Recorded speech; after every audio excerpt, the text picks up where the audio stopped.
दिनों हमें दो महत्वपूर्ण तस्वीरें दिखी। पहली तस्वीर जर्मनी के एक गांव में लिग्नाइट खनन के खिलाफ प्रदर्शन की थी, जिसमें 20 साल की क्लाइमेट एक्टिविस्ट ग्रेटा थनबर्ग भी शामिल हुई। दूसरी तस्वीर अबू धाबी की राष्ट्रीय तेल कंपनी के प्रमुख अल जबेर की है, जो इस साल नवंबर में संयुक्त अरब अमीरात यूएई में होने वाले जलवायु परिवर्तन सम्मेलन के अध्यक्ष होंगे।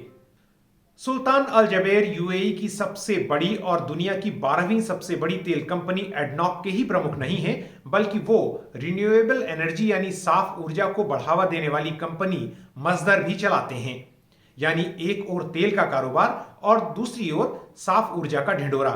जबेर अपने देश की जलवायु नीति और ऊर्जा नीति दोनों तय करते हैं। वो साफ ऊर्जा के हिमायती हैं, लेकिन तेल के कारोबार में निवेश को भी बढ़ा रहे हैं। वो कहते हैं कि कुल ऊर्जा में साफ ऊर्जा की हिस्सेदारी सबसे तेजी से बढ़ रही है और भविष्य साफ ऊर्जा का ही है, लेकिन अभी इसका वक्त नहीं आया है।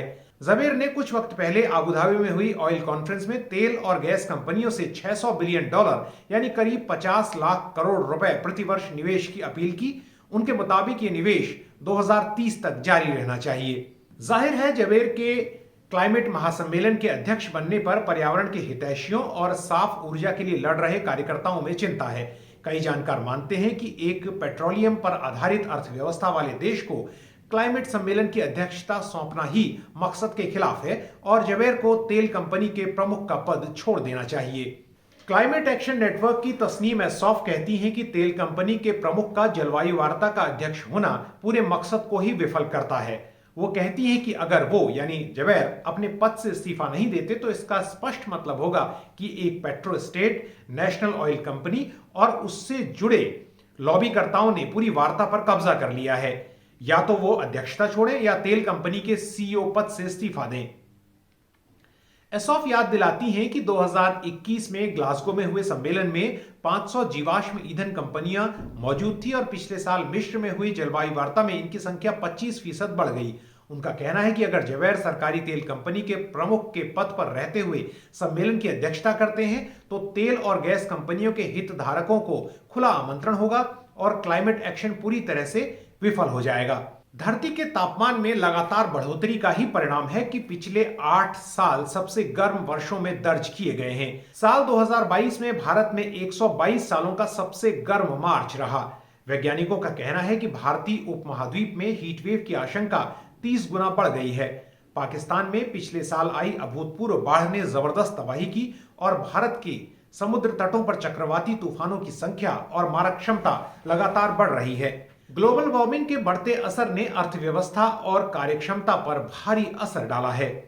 जीवाश्म ईंधन कंपनियों और क्लाइमेट चेंज को हवा बताने वाले नेता लगातार जलवायु परिवर्तन वार्ता पर हावी हो रहे हैं। अंग्रेजी अखबार द गार्डियन की रिपोर्ट याद दिलाती है कि कैसे ब्राजील के तत्कालीन राष्ट्रपति बोल्सोनारो ने वार्ता की मेजबानी से इनकार कर दिया था। साल 2019 में सम्मेलन चिले में होना था, लेकिन वहां दंगे भड़कने के बाद इसे स्पेन के मैड्रिड में कराया गया। स्पेन की दो बड़ी जीवाश्म ईंधन कंपनियों ने उस वक्त इसके प्रायोजक का जिम्मा संभाला। इनमें से एक कंपनी इंडेसा स्पेन की सबसे अधिक ग्रीन हाउस गैस उत्सर्जित करने वाली कंपनी है। इन कंपनियों ने पूरे सम्मेलन स्थल पर जगह जगह अपने लोगो लगाए और वार्ता को प्रभावित किया। इसके बाद कोविड महामारी फैल गई और उसके कारण विकसित देशों को क्लाइमेट एक्शन या क्लाइमेट एजेंडे को प्राथमिकता से हटाने का एक बहाना मिल गया। ग्लासगो और शर्म एल शेख में जीवाश्म ईंधन कंपनियों और लॉबीकर्ताओं का शिकंजा लगातार मजबूत होता गया, जिसकी परिणति अब हमें अल जबेर की अध्यक्षता के रूप में दिख रही है।